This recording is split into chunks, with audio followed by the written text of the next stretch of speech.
This is why I love the framework, the Resilience at Work framework, because it gives us that frame to be able to shift and see those resources that we've got, that we've been building for years through our experiences, and being able to apply them constructively in something. Yes, for sure.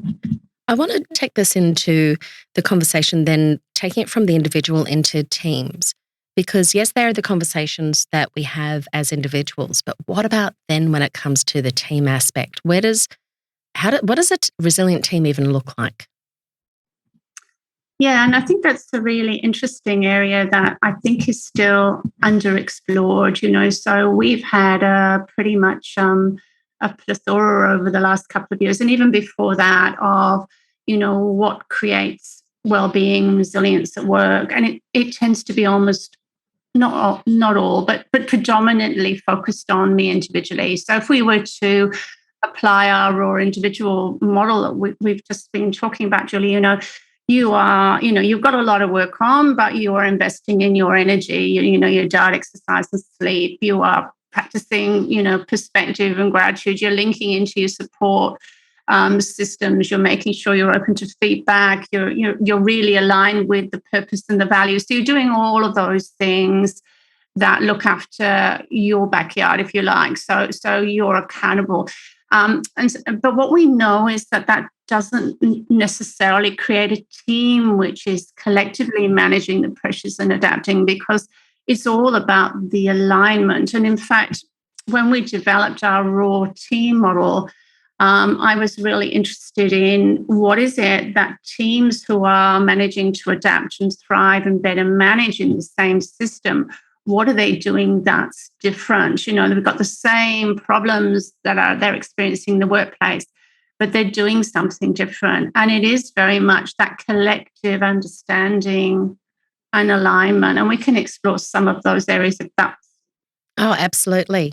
Because the conversations start in those aspects, don't they? So this idea of collective well-being, this collective purpose and alignment. Because they're not, so many groups that I go into and organizations I go into, they don't have this collective purpose where there's this, not necessarily agreement to the finite point, but there's an alignment in thinking. Because that can be quite different things. That, having something that sits side by side cohesively is different than having to agree specifically on something, right?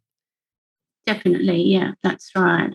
And so what we'll find is that if we don't have that collective agreement, then we actually have conflict. So our raw team model is almost the opposite of every conflict you can have in a team. So it's a strengths focus on potential problems. So just as an example, you mentioned purpose. So, I might be really clear. I might be a volunteer and I might be really clear on what it is I believe I'm there to do.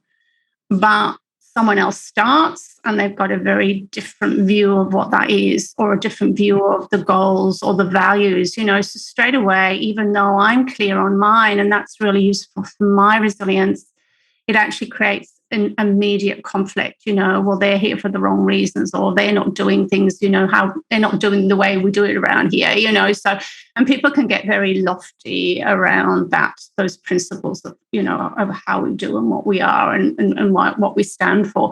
So they become an immediate part of conflict. And in our model, that's covered off by what we call the robust components. So there's 7 components again, that are really important to get alignment on. And certainly if you haven't got alignment on purpose and values, you're immediately in major strife, aren't you? Because people are coming to the table with different versions of why they're there and what they're there to do. Absolutely. And so because I want to sit in like the conversational aspect of this, when we've got a team that is going through these changes, where they've had new people come in, where they're starting to feel less resilient or less aligned and, not able to perform optimally, where does the conversation start to be able to get that process going? I think it starts with a regrouping on the shared expectations. And that's largely what this model is all about. It's about the 7 aspects that are really important for us to be a team that manages its pressures healthily, adapts, and is proactive. The same definition that we used before, only with a collective headset. So it starts with that conversation. So every time we change membership of the team, our role might change. A new team is formed. It's really important to have these basic conversations to be really clear on why are we here, what are we doing, what are our values, what are our goals, what does belonging look like here, what does support look like here, what does being resourceful look like here. So the model enables people to have a very constructive, strengths-based conversation around how do we be the best we can be in this system? And, might not be thriving, but it just might be the best we can be in the system. So the conversation absolutely starts with expectations of each other. And the model provides a framework to open up the conversations. And in fact, a lot of the work that we've been doing is to actually work on what those questions are. So, so providing those open-ended coaching, reflective questions that exactly do what you're saying. They get the conversation started around what does belonging look like? I know, what right? does support look like? Well, because I have questions that I speak to my groups about, doing the mental health first aid training about what does safety look like? What does not being in judgment look like?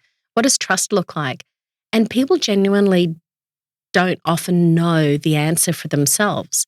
So to be able to have these guided questions in and around a really robust framework that informs people and keeps people in strengths focused instead of blamey focused